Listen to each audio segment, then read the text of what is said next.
Le Japon promet de défendre Taïwan. Un Américain est emprisonné à Hong Kong. Et comment la Chine recueille l'ADN du monde entier. Tout cela et bien d'autres encore à la une de l'actualité chinoise de cette semaine.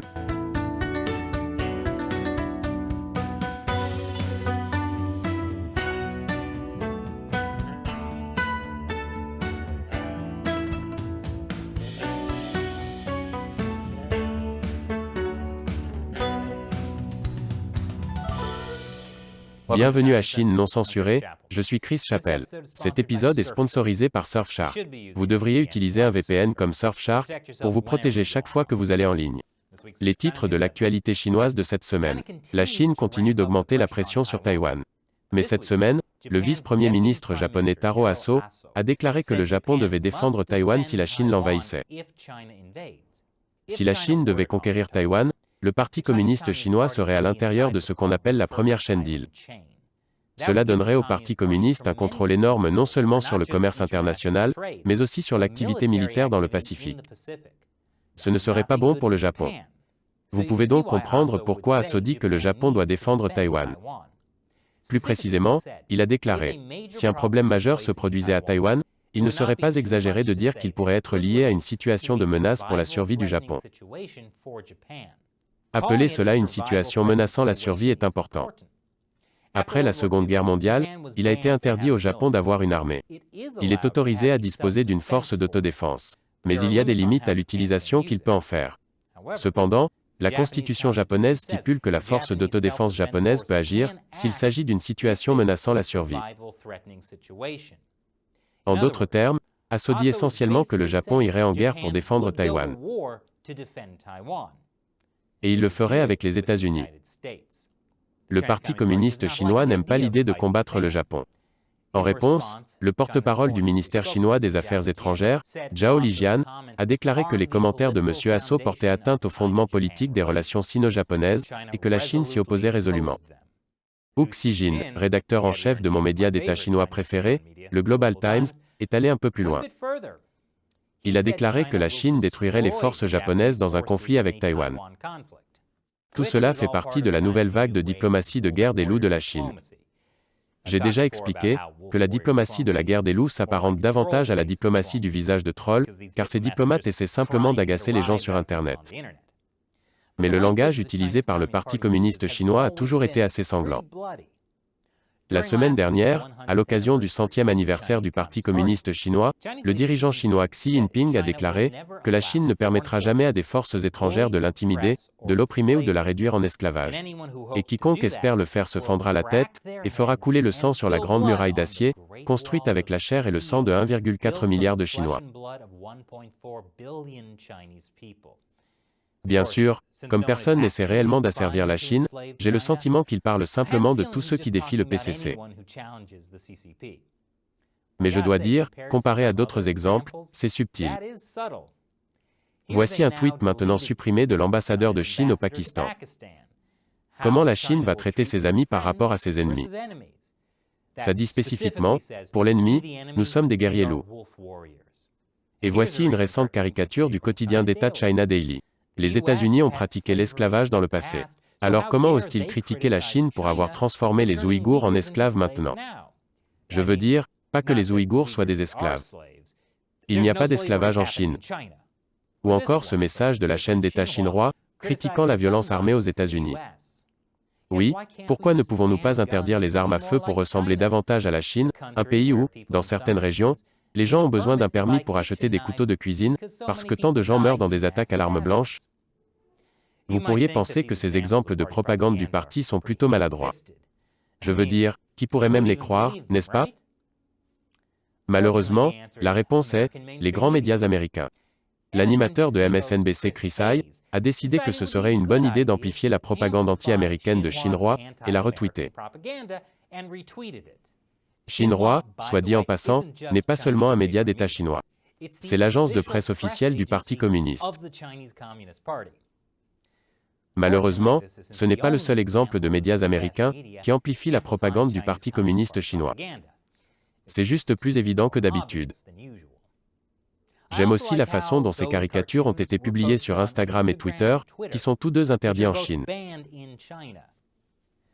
Mais il semble que lorsqu'il s'agit de Hong Kong, les médias sociaux américains pourraient en fait tenir tête au Parti communiste chinois. Je vous en dirai plus après la pause. Bienvenue à nouveau. Il semble que pour une fois, les médias sociaux américains pourraient bien tenir tête au PCC. Facebook, Twitter et Google menacent de quitter Hong Kong à cause des lois proposées sur les données. En fait, les autorités de Hong Kong mettent progressivement en place le grand pare-feu de Hong Kong. Il s'agit de l'appareil de censure massive de l'Internet chinois. De nouvelles lois visent les manifestants qui dénoncent les fonctionnaires, c'est-à-dire qui mettent en ligne leurs données privées. Les entreprises technologiques sont inquiètes, car les nouvelles règles sont si vagues, que leur personnel à Hong Kong pourrait être exposé à des enquêtes ou des poursuites pénales. Les entreprises ont également déclaré que les lois proposées sont également si vagues, qu'elles pourraient mettre un terme à la liberté d'expression, et criminaliser même les actes innocents de partage d'informations en ligne. Ce qui est, bien sûr, ce que les lois chinoises sont conçues pour faire. Les lois communistes sont volontairement vagues, afin que les autorités puissent les utiliser pour ce qu'elles veulent. Et vous ne savez jamais où se trouve la limite. Pendant ce temps, le régime qui commet littéralement un génocide est autorisé à avoir plusieurs comptes Twitter gérés par l'État, mais Twitter a restreint le compte d'un professeur néo-zélandais qui s'est moqué de Xi Jinping. Voici le message en question. Il s'agit clairement d'un message haineux qui doit être puni. Après de nombreuses réactions publiques, son compte a été rétabli. Bonne nouvelle. Twitter ne vous censurera pas au nom du Parti communiste chinois, à condition que plusieurs médias écrivent des articles à ce sujet qui embarrassent Twitter. Mais un autre signe que nous devrions tous être très inquiets pour Hong Kong, un avocat américain y a été condamné à la prison. En gros, ce qui s'est passé, c'est qu'en 2019, l'avocat, Samuel Beckett, a vu quelqu'un battre un adolescent. Alors il a combattu le gars. À l'époque, le type qui battait l'adolescent a été filmé à plusieurs reprises, en train de dire qu'il n'était pas un officier de police. Eh bien, il s'avère que c'était un officier de police. Et maintenant Beckett va aller en prison pour avoir agressé un officier de police. Toujours à Hong Kong, le 1er juillet, un homme a poignardé un officier de police au hasard, puis s'est suicidé. Le policier a eu un poumon perforé, mais il se remet. L'agresseur, un homme de 50 ans, s'est poignardé au cœur immédiatement après l'attaque et est mort peu après. Des sources ont déclaré que les officiers ont trouvé une note de suicide dans une clé USB trouvée sur lui, qui expliquait ses actions. La note critiquait la police et contenait des opinions sur la façon dont la loi sur la sécurité nationale avait porté atteinte à la liberté des gens. Les officiels de Hong Kong appellent cela un acte de terrorisme domestique. C'est exact. Un type poignardant au hasard un officier de police mais ne visant pas les civils est un terroriste. Cela ne peut signifier qu'une chose. Les répressions vont s'intensifier à Hong Kong, et elles utiliseront l'excuse de la lutte contre le terrorisme. Et le régime chinois est vraiment bon à cela, car c'est exactement la même chose qu'ils ont fait au Xinjiang aux Ouïghours. C'est le bon moment pour quitter Hong Kong, tant que vous le pouvez encore. Mais dans les bonnes nouvelles entre les États-Unis et la Chine, le secrétaire d'État Antony Blinken a rencontré des survivants des camps de concentration ouïghours. Il s'agit d'une tradition perpétuée par des rencontres similaires sous l'ancien secrétaire d'État Mike Pompeo. Maintenons cette tradition. Et voici un autre signe, qui montre à quel point le Parti communiste chinois contrôle la science. Ian Lipkin est un expert des virus et il a travaillé avec des scientifiques chinois pendant près de 20 ans, depuis l'épidémie de SRAS en 2003. Il est également professeur à l'Université Columbia. En mai dernier, Lipkin a transmis au Dr Anthony Fauci un courriel qu'il a reçu de Shen Zhu, le vice-président du comité permanent du Congrès national du peuple. Cet email est complètement expurgé. Shen répondait à un email de Lipkin, posant des questions sur la façon dont le coronavirus est passé des chauves-souris aux humains. Mais la plupart de cet email est également expurgé.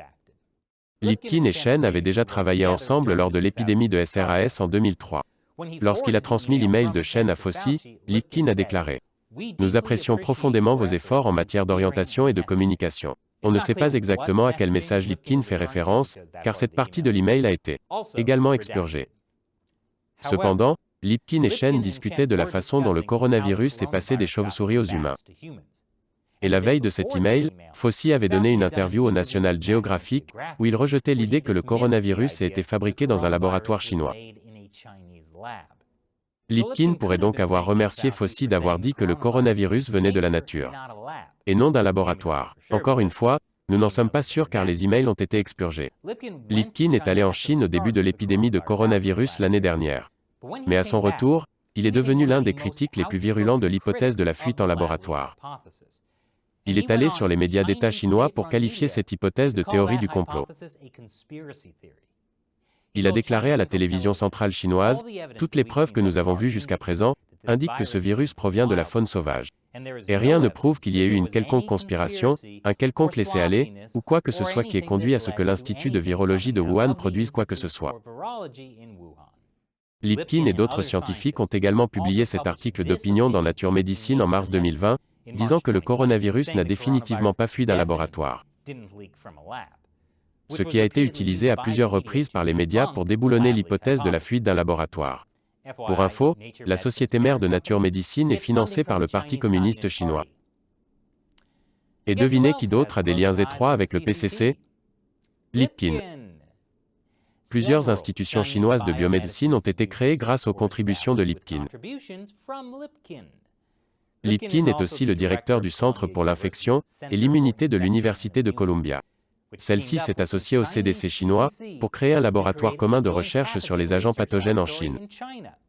Lipkin a déclaré que ce laboratoire les aiderait à travailler côte à côte en développant des solutions pour les menaces pandémiques pour la santé mondiale.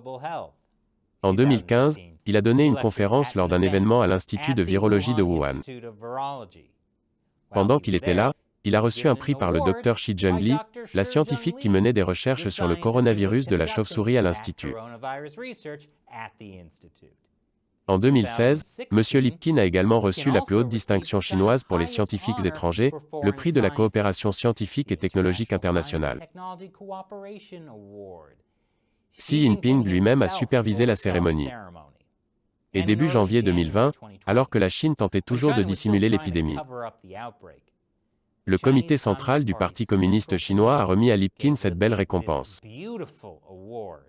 Oh, faisons un gros plan de ça. Il doit être si fier. Et après la pause, comment une entreprise liée à l'armée chinoise récolte les données ADN des femmes dans le monde entier.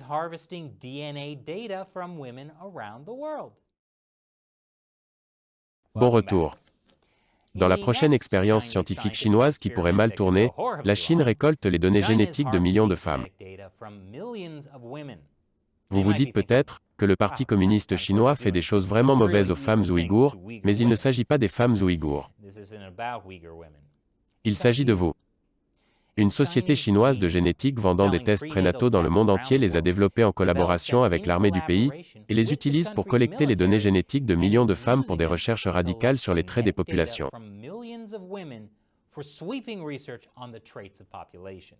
La société s'appelle BGI Group. Elle fabrique un test ADN prénatal pour les anomalies génétiques du fœtus. Des choses comme le syndrome de Down.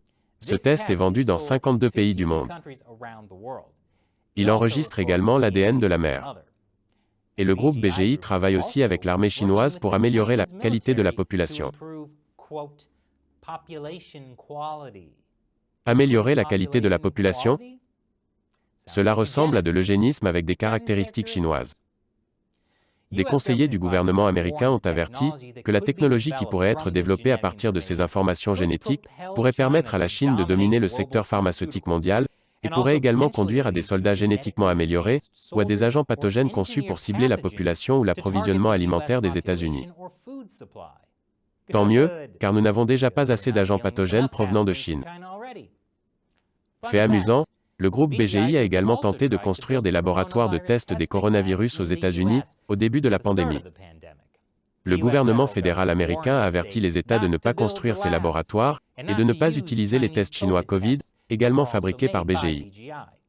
Mais le groupe BGI a construit des laboratoires de tests en Europe, au Moyen-Orient et en Asie. Puisque nous avons de toute façon une pandémie mondiale, pourquoi ne pas l'utiliser pour recueillir l'ADN de millions de personnes dans le monde? Bien sûr, ça semble incroyablement sombre. Mais il est important de se rappeler que la Chine a des pandas. Tout le monde aime les pandas. Et maintenant la Chine a un train panda à fond de verre. En fait, ça n'a rien à voir avec les pandas, mais ça y ressemble un peu. Vous aimez le PCC maintenant, n'est-ce pas? Et cet épisode est sponsorisé par Surfshark. Lorsque vous allez en ligne, vous devez utiliser un VPN comme Surfshark pour protéger votre identité. Tout ce que vous faites en ligne est suivi et enregistré par les sites web que vous visitez et votre fournisseur d'accès Internet. Et dans de nombreux cas, par le gouvernement. Si vous vous trouvez dans un pays autoritaire comme la Chine, ce type de suivi peut vous exposer à la surveillance et même à l'arrestation. Et maintenant, cela peut inclure Hong Kong. Je vous recommande donc d'utiliser Surfshark pour vous protéger en ligne. Lorsque vous utilisez le mode Clean Web de Surfshark, vous êtes protégé contre les trackers, ainsi que contre de nombreuses publicités et logiciels malveillants. Avec un seul compte, vous pouvez connecter autant d'appareils que vous le souhaitez.